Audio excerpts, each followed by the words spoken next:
जगह पर 500 साल तक मुसलमान नमाजें पढ़े। कांग्रेस के जीवी पंत मुख्यमंत्री थे, रात के अंधेरे में उसमें मूर्तियां रख दी गई। 1986 में लॉक्स खोले गए, बगैर मुसलमानों को सुने। बूटा सिंह शिलान्यास कर दिए।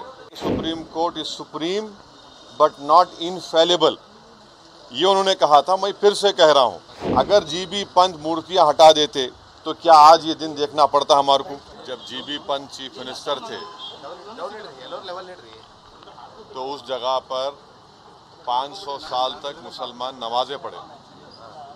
कांग्रेस के जीवी पंत मुख्यमंत्री थे, रात के अंधेरे में उसमें मूर्तियां रख दी गई। मेरी मस्जिद थी, है और रहेगी। उन्होंने मूर्तियां नहीं निकाले। और फिर वहाँ पे कलेक्टर थे जिनका नाम था नायर साहब मस्जिद बंद करा के वहाँ पर पूजा शुरू कर दिए। और 1950s में नायर साहब जनसंघ के पहले मेंबर ऑफ पार्लियामेंट बने। फिर 1986 में लॉक्स खोले गए, बगैर मुसलमानों को सुने। बूटा सिंह शिलान्यास कर दिए। 6 दिसंबर 1992 को सुप्रीम कोर्ट को ये वादा करके बीजेपी संघ परिवार बाबरी मस्जिद को डिमोलिश कर दिए, शहीद कर दिए। और बीजेपी के पास ये मुद्दा कब आया?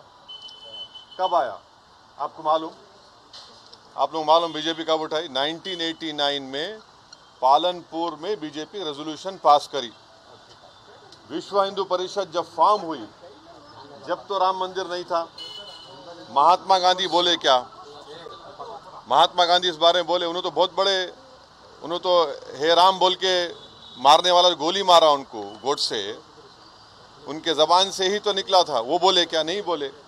तो ये पूरा एक सिस्टमेटिक तरीके से भारत के मुसलमानों से ये बाबरी मस्जिद को छीन लिया गया।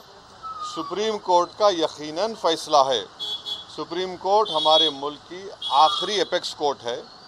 टाइटल सूट था, तो टाइटल सूट में सुप्रीम कोर्ट ने ये कह दिया कि फेथ की बुनियाद पर हम ये जगह मुसलमानों को नहीं दे सकते।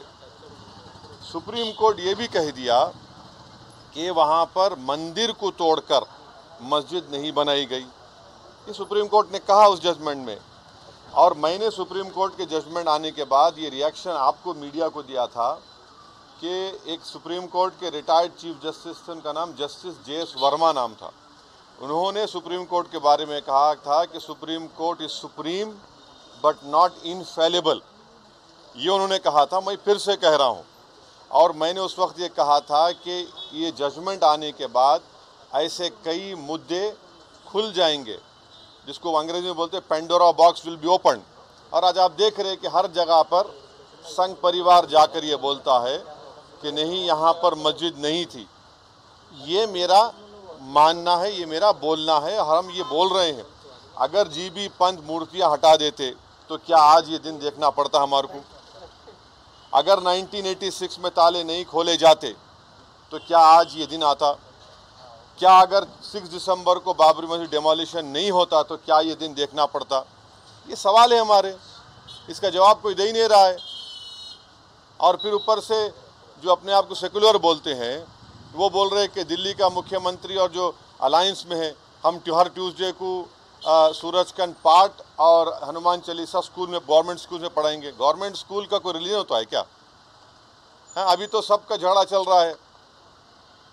क्या झगड़ा है ये? झगड़ा क्या है? अगर मोदी नहीं रहते तो हम भी चले जाते।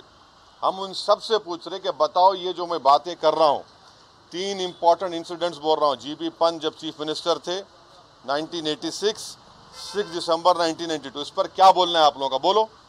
कोई नहीं बोलता। इसलिए नहीं बोलता क्योंकि सबको मेजॉरिटी कम्युनिटी के वोट्स को हासिल करने का झगड़ा है। और नरेंद्र मोदी ये काम करके मेजॉरिटी वोट्स को कंसोलिडेट करना चाहते हैं। और इससे एक पैगाम दे रहे हैं भारत के मुसलमानों के कि आपका भारत की पॉलिटिक्स में आपका क्या मुकाम है, आपकी प्लेस क्या है, ये बताया जा रहा है।